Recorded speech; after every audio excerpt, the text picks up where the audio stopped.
Hemostasis is the stoppage of bleeding, and it involves 3 stages: vasoconstriction, platelet plug formation and coagulation of blood. ठीक है, अगर कोई भी यानी अपनी ब्लड वेसल्स कट हो गई, इंजर्ट हो गई, तो उसका जो एंडोथीलियम होता है वो इंजर्ट हो जाता है। जो एंडोथीलियम इंजर्ट होगा तो जो उसके नीचे जो कोलेजन फाइबर होता है, वो कोलेजन जो होता है वो एक्सपोज हो जाता है। ठीक है, तो वैसोकंस्ट्रिक्शन भी होगा। और जो अपना प्लेटलेट्स होता है अपने बॉडी में, अपने ब्लड में जो होता है वो फ्रीली मतलब इनएक्टिवेटेड फॉर्म में घूमता रहता है। ठीक है, जैसे ही अपना ब्लड वेसल्स इंजर्ट हुई, एंडोथीलियम सेल्स इंजर्ट हुई और कोलेजन के कॉन्टैक्ट में जैसे ही प्लेटलेट्स आता है वो एक्टिव हो जाता है। ठीक है, एक्टिव होने पे वो क्या करता है, वो रिलीज़ करता है सीरोटोनिन। सीरोटोनिन रिलीज़ करेगा। सीरोटोनिन एक वैसोकंस्ट्रिक्टर है, ठीक है, जो कि ब्लड वेसल्स को कॉन्स्ट्रिक्ट कर देगा। और फिर इसका दूसरा स्टेप है प्लेटलेट्स प्लग का फॉर्मेशन। ठीक है, ब्लड अगर अपना ब्लड वेसल्स कॉन्स्ट्रिक्ट हो गया तो ब्लड का फ्लो यानी ब्लीडिंग कम होगी। ठीक है, अब दूसरा अपना है प्लेटलेट प्लग का फॉर्मेशन। प्लेटलेट प्लग का फॉर्मेशन ऐसे होता है कि जैसे अपना कोलेजन फाइबर के साथ जो प्लेटलेट्स है वो एडियर हुआ। ठीक है, वो भी उसको एक्सेलरेट कराता है, एक वॉन विलिब्रेंट फैक्टर होता है। ठीक है, एक्सेलरेट कराएगा किसको, ज़्यादा से ज़्यादा प्लेटलेट्स को कोलेजन फाइबर से अटैच कराने में। ठीक है, अब वो क्या करता है, जब कोलेजन से प्लेटलेट्स एडियर हो गया वो क्या करेगा, सिक्रीट करेगा एडीपी और थ्रोम्बोक्सिन A2। ठीक है, अब एडीपी और थ्रोम्बोक्सिन A2 जो है, ये दोनों जो सब्सटेंस है वो ज़्यादा से ज़्यादा प्लेटलेट्स को अट्रैक्ट करेंगे और उन्हें एक्टिवेट करेंगे। ठीक है, ज़्यादा से ज़्यादा जो प्लेटलेट्स को वो अट्रैक्ट करेंगे और उन्हें एक्टिवेट करेंगे। फिर एग्रीगेट करने के बाद वो जो प्लेटलेट्स का एग्रीगेशन ऑफ प्लेटलेट्स अकर्स। ठीक है, जब वो ज़्यादा से ज़्यादा प्लेटलेट्स को एग्रीगेट करेंगे तो क्या होगा, एग्रीगेशन ऑफ प्लेटलेट्स होगा। ठीक है, जब एग्रीगेशन ऑफ प्लेटलेट्स होगा तो वही aggregation of platelets haemostatic plug बना देता है, जो कि एक लूज टेम्परेरी प्लेटलेट्स प्लग होता है। और ये क्या करता है, closes the ruptured blood vessels and prevent further blood loss. ठीक है, यानी कि अब ये टेम्परेरी होता है और सिर्फ ये वो प्लेटलेट्स का ही होता है, हेमोस्टैटिक प्लग बना देता है। ठीक है, जो कि ब्लड लॉस को कम करता है। अब अपना थर्ड स्टेप है, पहला था वैसोकंस्ट्रिक्शन कैसे हो रहा है, दूसरा था प्लेटलेट्स प्लग का फॉर्मेशन कैसे हो रहा है, और तीसरा है अपना कोगुलेशन ऑफ ब्लड। ठीक है, क्योंकि अपना जो प्लेटलेट प्लग का फॉर्मेशन होता है वो टेम्परेरी है। ठीक है, अब लेकिन हमें उसे मजबूत बनाना है ताकि ब्लड का जो ब्लीडिंग जो हो रही है वो बहुत कम हो जाए, मतलब बंद हो जाए बिल्कुल। तो उसके लिए हमें coagulation of blood. Coagulation of blood में क्या होता है कि फाइब्रिनोजन जो होता है, ठीक है, अपना जो प्लेटलेट्स होता है उसमें 3 प्रोटीन पाए जाते हैं, एल्ब्यूमिन, ग्लोबुलिन एंड फाइब्रिनोजन। तो जो अपना फाइब्रिनोजन होता है उसको थ्रोम्बिन कन्वर्ट करता है फाइब्रिन में। ठीक है, अब वही फाइब्रिन जो होता है वो जो अपना टेम्परेरी वाला बना था, टेम्परेरी प्लेटलेट्स प्लग बना था, उसमें जाके अटैच हो जाता है और उसको बहुत मजबूत बनाता है। ठीक है, यानी फाइब्रिनोजन को थ्रोम्बिन कन्वर्ट करता है फाइब्रिन में। ठीक है, अब ये अपना थ्रोम्बिन कहाँ से आया उसके बारे में हम देखेंगे। अपना थ्रोम्बिन जो है आया जब हम प्रोथ्रोम्बिन को एक्टिवेट करेंगे। ठीक है, सबसे पहले हमें प्रोथ्रोम्बिन एक्टिवेटर जो जिससे अपना क्या बनेगा, थ्रोम्बिन बनेगा।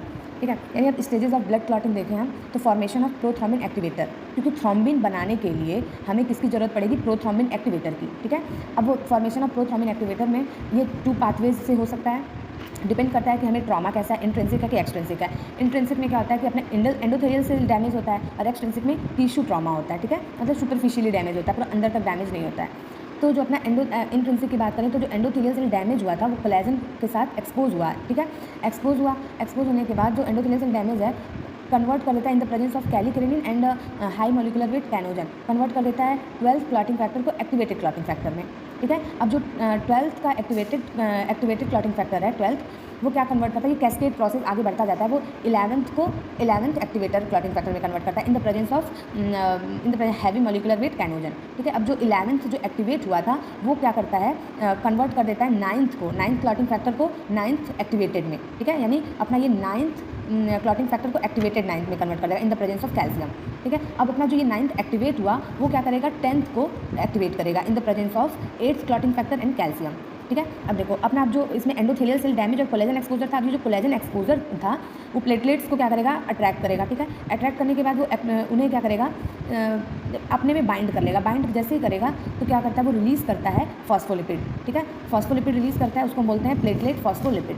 ठीक है, अब यहाँ पे जो अपना 10th एक्टिवेट हुआ था इन the presence of phosphate platelet phospholipid and clotting factor 5, वो क्या फॉर्म करता है, प्रोथ्रोम्बिन एक्टिवेटर। ठीक है, यानी अपना प्रोथ्रोम्बिन एक्टिवेटर बन चुका है।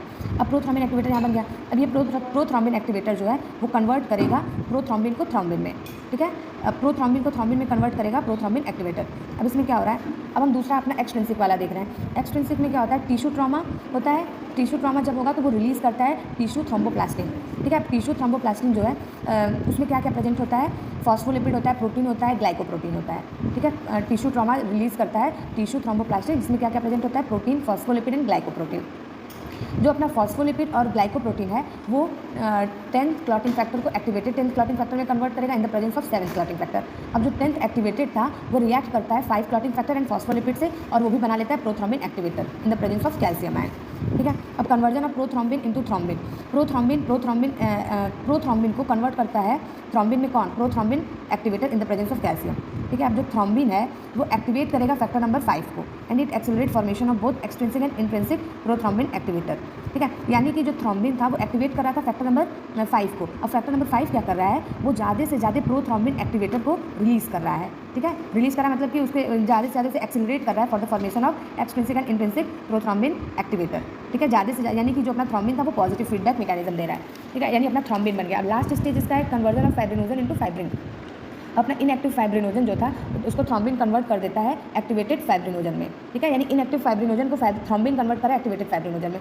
एक्टिवेटेड फाइब्रिनोजन जो है वो कन्वर्ट होता है फाइब्रिन के मोनोमर में due to the loss of 2 pairs of polypeptide from each fibrinogen molecule, ठीक है। अभी जो फाइब्रिन का मोनोमर है वो पोलिमराइज होता है with other monomer molecule and loosely arranged strand of fibrin, ठीक है। मतलब ये बहुत लूजली स्ट्रैंड ऑफ फाइब्रिन बना लेता है। लेटर बाद में वो क्या होता है कि मॉडिफाइड हो जाता है dense and tight fibrin thread में by the factor 13 in the presence of calcium ion, यानी कि all tight form fibrin thread are aggregate to form a meshwork of stable clot, ठीक है। यानी अपना ब्लड क्लॉट वहाँ पे टाइटली हो जाएगा। This is all about the blood कोagulation।